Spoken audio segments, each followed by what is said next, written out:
The purple shadows of evening had fallen over the countryside, and the sun had sunk behind the distant Quantock and Brendan hills, as our rude column of rustic infantry plodded through Curry Revell, Rantage, and Henlade. At every wayside cottage and red-tiled farmhouse the people swarmed out as we passed, with jugs full of milk or beer, shaking hands with our yokels, and pressing food and drink upon them. In the little villages old and young came buzzing to greet us, and cheered long and loud for King Monmouth and the Protestant cause. The stay-at-homes were mostly elderly folks and children, but here and there a young laborer, whom hesitation or duties had kept back, was so carried away by our martial appearance, and by the visible trophies of our victory, that he snatched up a weapon and joined our ranks. The skirmish had reduced our numbers, but it had done much to turn our rabble of peasants into a real military force. The leadership of Saxon, and his stern, short words of praise or of censure had done even more. The men kept some sort of formation, and stepped together briskly in a compact body.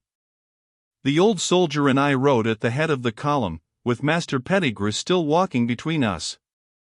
Then came the cartful of our dead, whom we were carrying with us to ensure their decent burial. Behind this walked 20 of scythe and sickle men, with their rude weapons over their shoulders, preceding the wagon in which the wounded were carried. This was followed by the main body of the peasants, and the rear was brought up by 10 or 12 men under the command of Lockerby and Sir Gervas, mounted upon captured chargers, and wearing the breastplates, swords, and carbines of the dragoons. I observed that Saxon rode with his chin upon his shoulder, casting continual uneasy glances behind him, and halting at every piece of rising ground to make sure that there were no pursuers at our heels. It was not until, after many weary miles of marching, the lights of Taunton could be seen twinkling far off in the valley beneath us that he at last heaved a deep sigh of relief, and expressed his belief that all danger was over. "I am not prone to be fearful upon small occasion," he remarked, "but hampered as we are with wounded men and prisoners, it might have puzzled Petrinus himself to know what we should have done had the cavalry overtaken us. I can now, Master Pettigrew, smoke my pipe in peace, without pricking up my ears at every chance rumble of a wheel or shout of a village roisterer." "Even had they pursued us," said the minister stoutly, "as long as the hand of the Lord shall shield us, why should we fear them?" "Aye," Saxon answered impatiently, "but the devil prevaileth at times.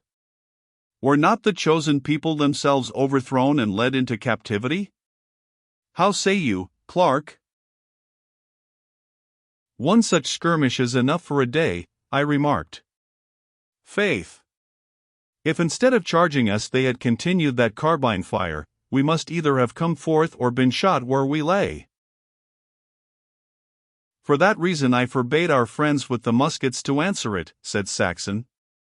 "Our silence led them to think that we had but a pistol or two among us, and so brought them to charge us. Thus our volley became the more terrifying since it was unexpected. I'll wager there was not a man amongst them who did not feel that he had been led into a trap. Mark you how the rogues wheeled and fled with one accord, as though it had been part of their daily drill." "The peasants stood to it like men," I remarked. "There is nothing like a tincture of Calvinism for stiffening a line of battle," said Saxon. "Look at the Swede when he is at home. What more honest, simple-hearted fellow could you find, with no single soldierly virtue, save that he could put away more spruce beer than you would care to pay for? Yet if you do but cram him with a few strong, homely texts, place a pike in his hand, and give him a Gustavus to lead him, there is no infantry in the world that can stand against him. On the other hand, I have seen young Turks, untrained to arms, strike in on behalf of the Koran as lustily as these brave fellows behind us did for the Bible which Master Pettigrew held up in front of them." "I trust, sir," said the minister gravely, "that you do not, by these remarks, intend to institute any comparison between our sacred scriptures and the writings of the impostor Mohammed, or to infer that there is any similarity between the devil-inspired fury of the infidel Saracens and the Christian fortitude of the struggling faithful." "By no means," Saxon answered, grinning at me over the minister's head. "I was but showing how closely the evil one can imitate the workings of the Spirit." Too true, Master Saxon, too true, the clergyman answered sadly. Amid the conflict and discord it is hard to pick out the true path. But I marvel much that amidst the snares and temptations that beset a soldier's life you have kept yourself unsullied, with your heart still set upon the true faith. It was through no strength of mine own, said Saxon piously. In very truth, such men as you are much needed in Monmouth's army, Master Joshua exclaimed. They have there several, as I understand, from Holland, Brandenburg, and Scotland, who have been trained in arms, but who care so little for the cause which we uphold that they curse and swear in a manner that affrights the peasants, and threatens to call down a judgment upon the army. Others there are who cling close to the true faith, and have been born again among the righteous, but alas! They have had no experience of camps and fields. Our blessed Master can work by means of weak instruments, yet the fact remains that a man may be a chosen light in a pulpit, and yet be of little avail in an onslaught such as we have seen this day. I can myself arrange my discourse to the satisfaction of my flock, so that they grieve when the sand is run out, note appendix, but I am aware that this power would stand me in little stead when it came to the raising of barricades and the use of carnal weapons. In this way it comes about, in the army of the faithful, that those who are fit to lead are hateful to the people, while those to whose words the people will hearken know little of war. Now we have this day seen that you are ready of head and of hand, of much experience of battle, and yet of demure and sober life, full of yearnings after the word, and strivings against Apollyon. I therefore repeat that you shall be as a very Joshua amongst them, or as a Samson, destined to tear down the twin pillars of prelacy and popery, so as to bury this corrupt government in its fall. Decimus Saxon's only reply to this eulogy was one of those groans which were supposed, among the zealots, to be the symbol of intense inner conflict and emotion. So austere and holy was his expression, so solemn his demeanor, and so frequent the upturnings of his eyes, clasping of his hands, and other signs which marked the extreme sectary, that I could not but marvel at the depths and completeness of the hypocrisy which had cast so complete a cloak over his rapacious self. For very mischief's sake I could not refrain from reminding him that there was one at least who valued his professions at their real value.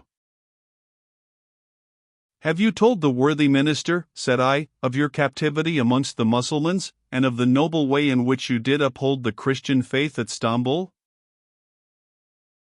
Nay, cried our companion, I would fain hear the tale. I marvel much that one so faithful and unbending as thyself was ever let loose by the unclean and bloodthirsty followers of Mahomet.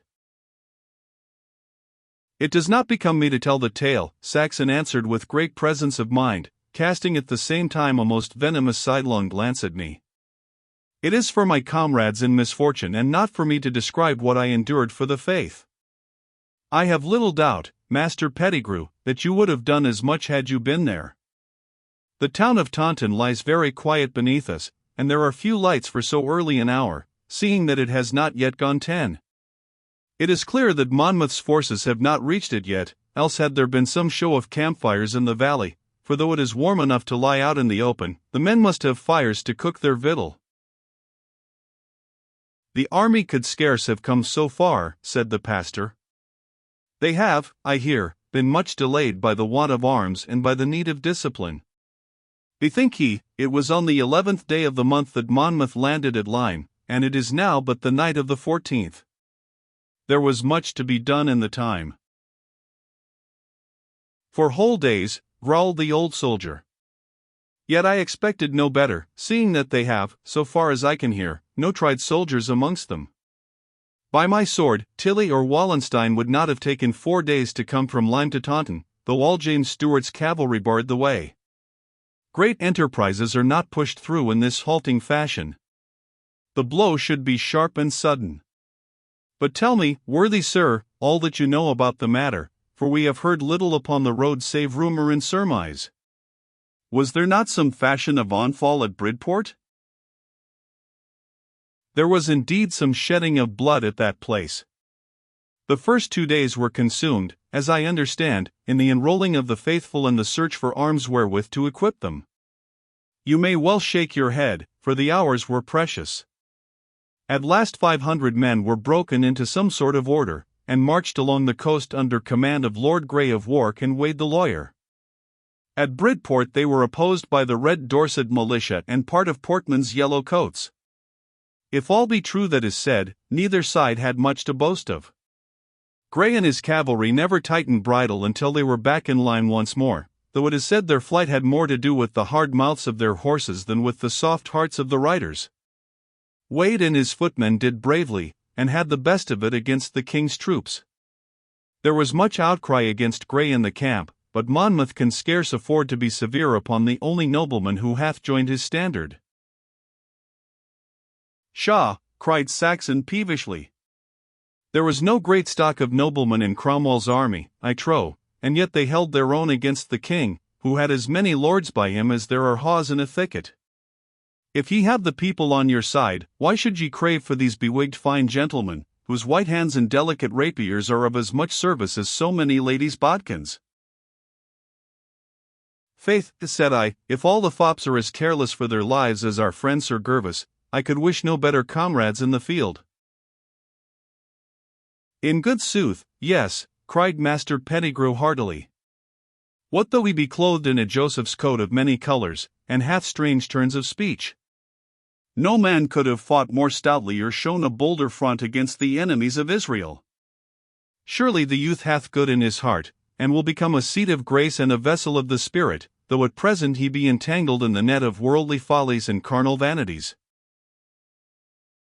"It is to be hoped so," quoth Saxon devoutly. "And what else can you tell us of the revolt, worthy sir?"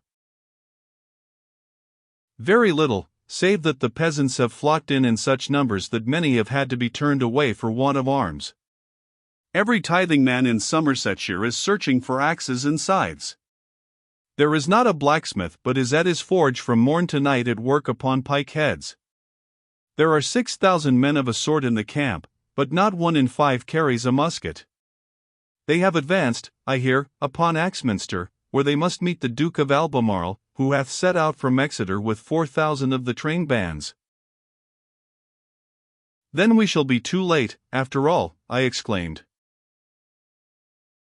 "You will have enough of battles before Monmouth exchanges his riding hat for a crown, and his laced roquelaure for the royal purple," quoth Saxon. "Should our worthy friend here be correctly informed and such an engagement take place, it will but be the prologue to the play. When Feversham and Churchill come up with the king's own troops, it is then that Monmouth takes the last spring, that lands him either on the throne or the scaffold." Whilst this conversation had been proceeding we had been walking our horses down the winding track which leads along the eastern slope of Taunton Dean. For some time past we had been able to see in the valley beneath us the lights of Taunton town and the long silver strip of the River Tone. The moon was shining brightly in a cloudless heaven, throwing a still and peaceful radiance over the fairest and richest of English valleys. Lordly manorial houses, pinnacled towers, clusters of nestling thatch-roofed cottages, broad silent stretches of cornland, dark groves with the glint of lamplit windows shining from their recesses, it all lay around us like the shadowy, voiceless landscapes which stretch before us in our dreams. So calm and so beautiful was the scene that we reined up our horses at the bend of the pathway. The tired and footsore peasants came to a halt, while even the wounded raised themselves in the wagon in order to feast their eyes upon this land of promise. Suddenly, in the stillness, a strong fervent voice was heard calling upon the source of all life to guard and preserve that which he had created. It was Joshua Pettigrew, who had flung himself upon his knees, and who, while asking for future guidance, was returning thanks for the safe deliverance which his flock had experienced from the many perils which had beset them upon their journey.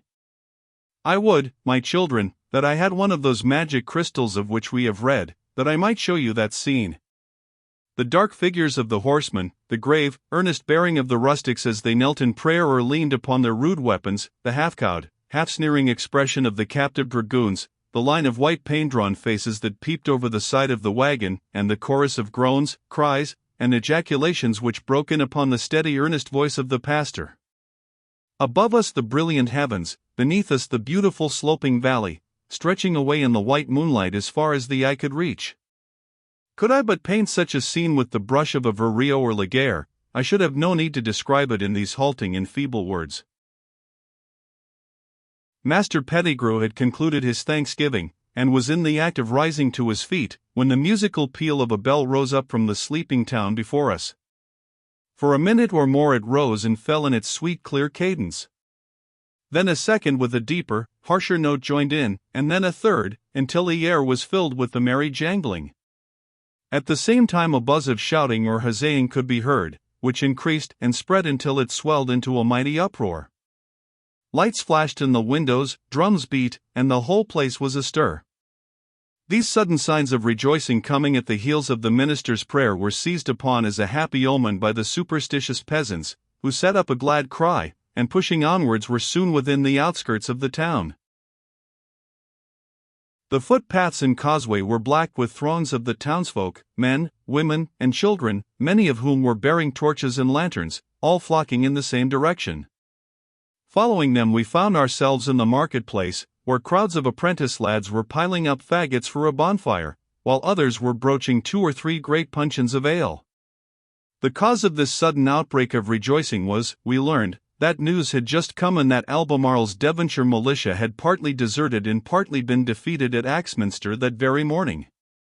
On hearing of our own successful skirmish the joy of the people became more tumultuous than ever.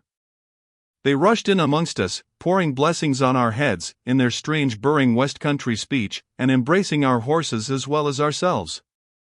Preparations were soon made for our weary companions.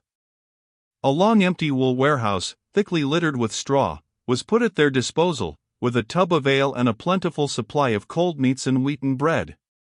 For our own part we made our way down East Street through the clamorous handshaking crowd to the White Hart Inn, where after a hasty meal we were right glad to seek our couches. Late into the night, however, our slumbers were disturbed by the rejoicings of the mob, who, having burned the effigies of Lord Sunderland and of Gregory Alford, Mayor of Lyme, continued to sing West Country songs and Puritan hymns into the small hours of the morning.